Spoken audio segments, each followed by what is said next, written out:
सभा पाइसक्यो। अब पैसा पठाउनलाई नजिकको बजार जाने। बाटोमा जाँदै हो। बजार यस्तो छ।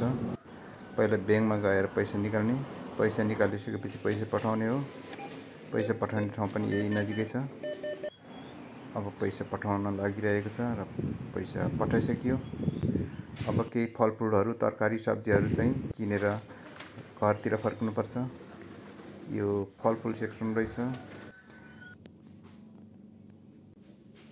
यतातिर टमाटरहरू छ। यतातिर काँक्रा, इस्कुस पनि छ। इस्कुस कति महँगो नेपालको त 250। नेपालमा अहिले कति छ इस्कुस?